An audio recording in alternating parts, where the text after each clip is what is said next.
of these products that are marketed specifically to Black girls contain some of the worst ingredients I have ever seen. And I think it should be outlawed.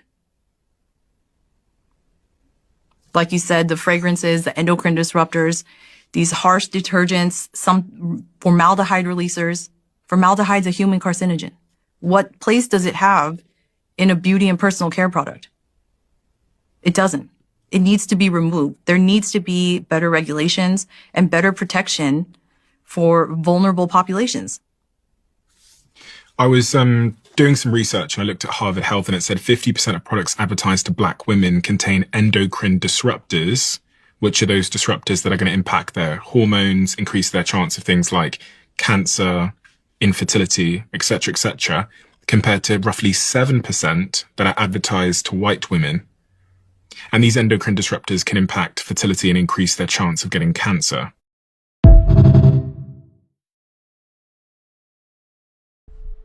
All right, welcome once again to Zilla Perspectives. And I am, of course, your host, Beatzilla, part of the Zilla. And giving my perspective, especially in this case, talking about the importance of the Black healthcare, or the Black beauty and healthcare industries, because it's very important that those remain Black owned, Black fueled. And what you just heard is from a woman who is doing her study on, again, the products that are marketed towards Black women more specifically. If you guys remember, Chris Rock did a movie / kind of documentary some years back called Good Hair. And in that movie, it also discusses some of these toxic chemicals that are in women's hair care products. As it turns out, it's not just in the hair care products that is marketed to women, but it's in as far as detergent. So the soap you use. Obviously, they would be trying to attack feminine products, ladies. So this is something to be mindful of. So even just to give you a rough view or overview of the history of Black hair products, if you guys watch that movie or know Black business owners or beauticians that have tried to get their products into the market, maybe they have tried to sell something to Revlon or one of these companies. But one thing that a lot of people don't know is a lot of the companies that are owned that particularly cater toward the Black market are Korean owned. So you're getting your hair funneled through the Koreans, and as well, that's the deal they have with our United States government. So another thing that's consistently happening right now as we speak, that's right now, that's not years ago. Black Americans are basically shut out of Black hair care and Black beauty markets around the world because Korea, the Korean companies, along with their partners in the United States government, have basically sewn all of the foreign trade avenues up to where there is nothing available for Black entrepreneurs to use. Also on top of that, though, the Koreans will refuse to do business with Black businesses. And this has not been examined for the longest, but ever since that Good Hair was out, up until now, this has still been the same situation and has not changed. Of course, it goes unnoticed. It goes it doesn't get any attention, especially by, look at the Congressional Black Caucus. All of those women have their hair laid. We're talking about products that are promoting infertility, products that are known to be high levels cancerous. And these are marketed to Black women over 50%.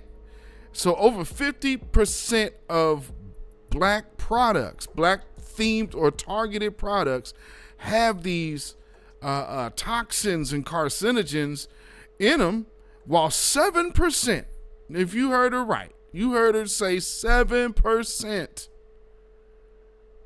of the products that are geared towards white women, only 7% have those issues, which subsequently is very interesting considering how their birth rates are still low.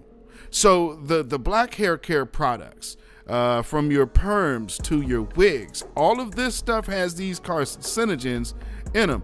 The hair, when you braid it and they burn the tips or whatnot, that's releasing a chemical into the air, which is extremely poisonous. You might as well be huffing plastic. So all of these different things that we just be like, oh, okay, it's just a part of how it is, because that's how we came up. Little did we know that we were literally promoting the system of our own sickness.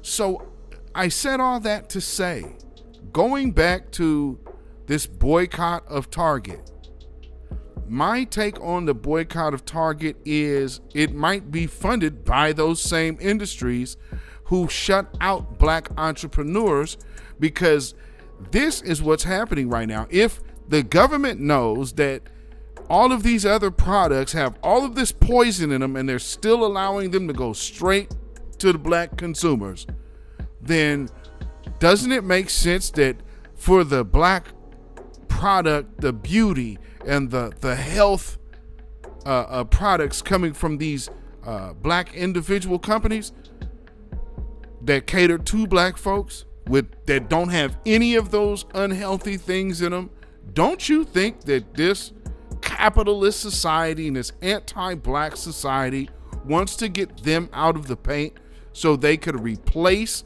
them with their own products and market them to us? What has been the history of selling the Negro in America? It's already been there. And now we have a black business. So you could say, just like that little video said, hey, why don't I get in on the action? Why do they get to have all the fun? Why are they only selling to black people? I want to be able to sell my products to black people too. How do I get in on that market? And see, these are the things that they only care about the bottom line, but they also care about poisoning black America. Namely, in this case, black American women.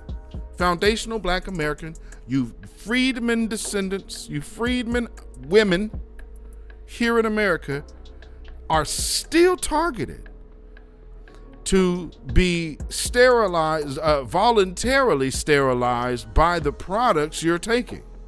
Because if you're saying these different products highly promote infertility, well, let that be a props to the Lord for all of these babies that we still see being born around here. But it also speaks to a lot of these other females' issues that has not really been a problem or a thing in our culture until recently. We haven't had black women in their 30s getting hysterectomies, early 30s getting hysterectomies. These doctors over here like, oh yeah, you don't need that all of that in there. Oh no, it got to come out.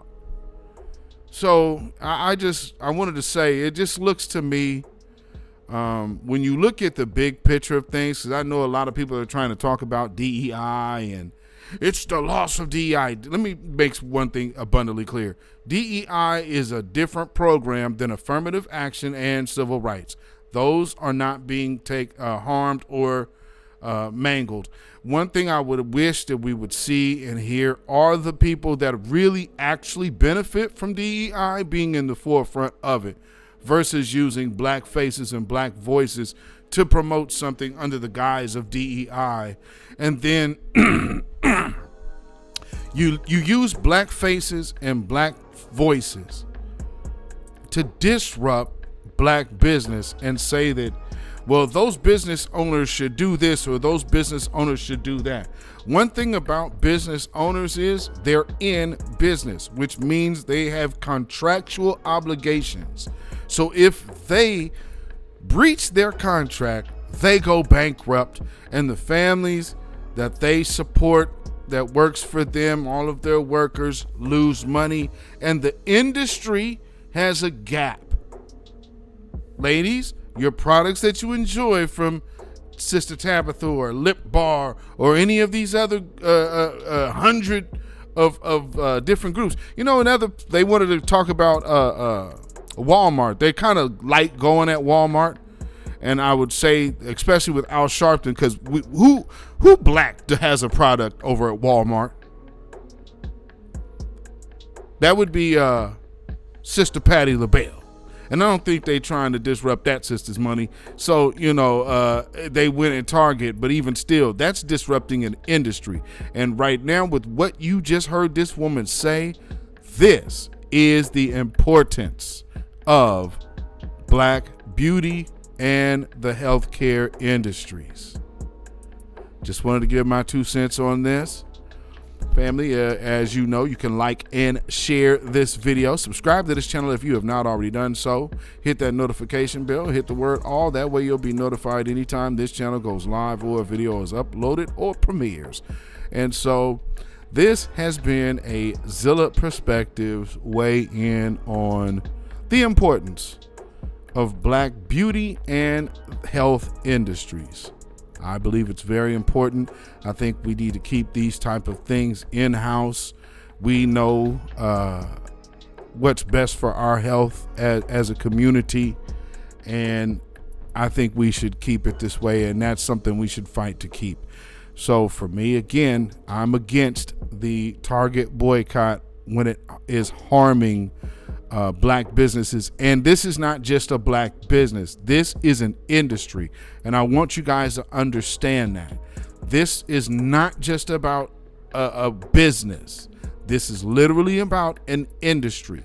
Look at the hair care industry that is fueled on black money. Why do you think that all of this is happening? You don't think they want some of Tabitha Brown's money?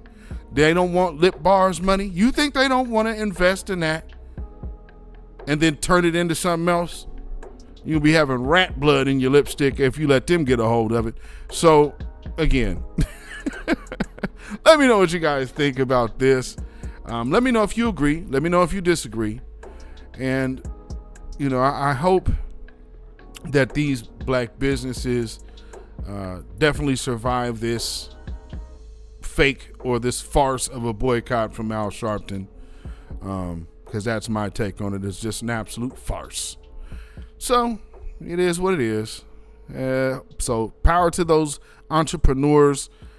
Shout out to all of them, and may their business continue to go stronger and stronger and stronger. Thank you all for tuning in into Zilla Perspectives. Once again, I am beatzillapdx, and this is what we do here. Make sure you tell a friend about this channel. Send this video over to somebody, and if you know anybody that is wondering about the boycott, show this to them and show them the importance of ownership of our black beauty and health industries. All right? That being said, y'all have a blessed day. Peace, power, blessings, and protection be upon y'all. Y'all have a beautiful day. Peace.